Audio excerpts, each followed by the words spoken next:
foi uma decisão profissional muito importante para mim, né, porque no sentido de eu como eu contei lá um pouco no início, né, eu sou de Fortaleza, eu acabei indo morar nos Estados Unidos por conta do tênis, eu fui com uma bolsa de estudos para estudar, e jogar tênis por uma faculdade americana em Jacksonville, na Flórida. Eu acabei me formando em finanças, mudei da engenharia para finanças durante a faculdade, foi uma decisão, totalmente pensada e testada e foi consciente, que foi muito bom, porque me permitiu enxergar o que com o que eu gostaria de trabalhar desde muito cedo. Eu acabei voltando para o Brasil em 2007, depois de formado, porque eu já tinha na minha visão de planejamento também, né, assim como você, a visão de que eu queria fazer o meu planejamento de vida aqui no Brasil, não queria morar a vida inteira nos Estados Unidos, como vários amigos acabaram ficando e vivendo aquilo, né, e acho que tudo bem, mas não era uma coisa que eu me via fazendo, e quanto mais tempo eu ficasse lá, mais provavelmente eu ia criar raízes e ia ficar. Eu vim para Brasília por causa da Dani, né, minha esposa, que morou em Brasília, que mora em Brasília, né, que é de Brasília. Ela morou comigo lá também e acabou a gente que voltou para Brasília. Em 2007, eu recém-formado, eu tinha feito um estágio na Merrill Lynch, e ela estava estudando para concurso na época. Acabou que ela fez o concurso e passou, demorou para ser chamada.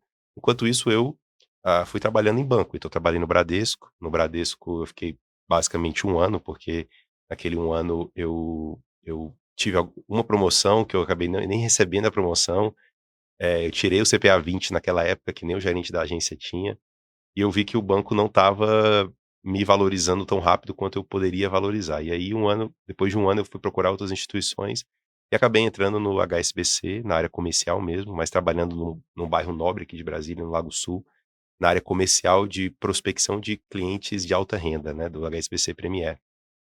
E para mim foi muito legal essa época, porque eu pude aumentar o meu network em Brasília, que eu não era de Brasília, mas pude aumentar meu network, conhecer muita gente nova, né, de embaixadas, enfim.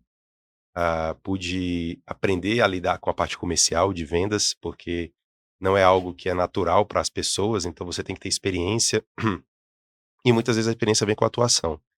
Mas foi muito bom, fiz um trabalho legal, eu já com a formação dos Estados Unidos, né, com o perfil que eu tinha, com o CPA 20 que eu tinha na época, né, que já me certificava para trabalhar com os investimentos, eu rapidamente fui promovido no HSBC, e fui promovido até chegar no cargo de gerente wealth, que era um cargo abaixo do private do HSBC, e eu lidava ali com clientes de carteiras de 500 mil até 2, 3 milhões mais ou menos.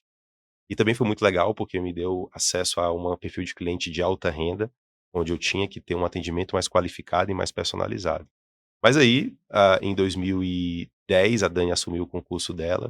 Em 2010 eu estava no HSBC, a gente casou em 2011, e aí eu percebi que eu poderia naquele momento pensar em algo que de fato me trouxesse liberdade, satisfação profissional e que eu não fosse só um vendedor, né.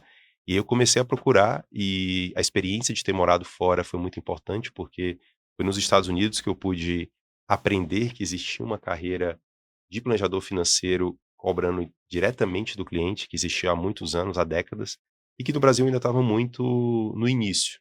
E aí eu acabei, na época, dessa transição, me juntando com outras pessoas que também estavam querendo fazer isso acontecer, também estavam enxergando essa carreira como uma carreira promissora, isso lá para 2011, 2012, e pude de fato, fazer essa transição de sair do banco e começar a atuar como planejador independente, cobrando diretamente do cliente, cobrando por recorrência, mensalmente. E para mim no início foi muito desafiador, porque eu tive um crescimento muito legal, assim como você, eu tive 10 clientes nos meus primeiros 10, 12 clientes nos primeiros 12 meses de trabalho, 1 ano de trabalho. Aí depois eu tive uma queda, porque na época, lá para 2012, 13 não tinha tantas informações de qual era o melhor método de atendimento, mas eu sempre usei método, sempre usei processo e ferramenta, né, sempre usei tecnologia. Então eu sabia que eu queria fazer isso dar certo, que eu ia fazer certo. Então, eu acho que o perfil de ex-atleta, né, me fez assim: "Poxa, eu não vou desistir, eu vou pegar essa perda, essa derrota e vou transformar isso numa vitória no futuro". E eu acho que foi isso que eu fiz, e aí eu comecei a melhorar, então em 2014 minha carteira foi para quase 50 clientes, então foi um ano muito poderoso para mim. Foi nesse ano também que eu tirei o CFP e que eu comecei a treinar outros planejadores, eu comecei a ver que eu gostava dessa área também, né, de treinar outros profissionais. Então em 2014 e 2000 eu comecei a treinar outros profissionais e ver que eu tinha essa habilidade de treinar, de ensinar a pessoa a ter processo dentro do próprio atendimento, de seguir um passo a passo. E eu comecei, né, enfim, de forma meio artesanal, mas fui melhorando essa entrega de método, mas sempre muito focado, na minha carteira, né, na recorrência. E eu fui crescendo de forma, estratégica, né, crescendo a minha precificação. No início eu cobrava ali R$ 400 por mês, R$ 500 por mês, mas conforme a minha carteira foi crescendo, eu fui o quê? Eu fui aumentando a minha precificação, e aí ano a ano eu fui crescendo e, cheguei a patamares de R$ 2.500 por mês, né, atuando ali com o cliente na cobrança mensal, na recorrência. Chegou a Obviamente quantos que clientes, Léo? eu cheguei em 2018, Simultâneos, né, atendendo ao mesmo tempo. o máximo que eu cheguei foram 84 clientes que eu atendia. Na época eu faturava mais de 60, minha carteira faturava mais de 60.000 por mês na recorrência. Então eu já tinha uma vida boa, tranquila, confortável financeiramente falando, porque minha esposa também, né, por ser servidora pública, tem uma renda legal. Mas o que que aconteceu, né? Quando eu cheguei a esse patamar, né, em 2018, de 84 clientes, eu estava já minha filha, eu já tinha o Dudu, né, o Dudu hoje tem 7 anos, a Rafa hoje tem 5, mas a Rafa estava a caminho, e eu pude perceber que a minha área de atuação como planejador seria muito limitada, no sentido de eu não ia conseguir crescer muito mais do que 84 famílias sozinho. Então, e também eu gostava muito dessa área de treinar outras pessoas.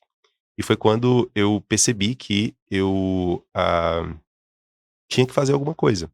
A zona de conforto ela é muito boa, mas ela é ruim também, porque acaba Hum. que a zona de conforto ela faz com que a mudança seja mais lenta, e você ficar ali muito tempo, às vezes também pode fazer com que você perca o timing ali de algumas coisas, né.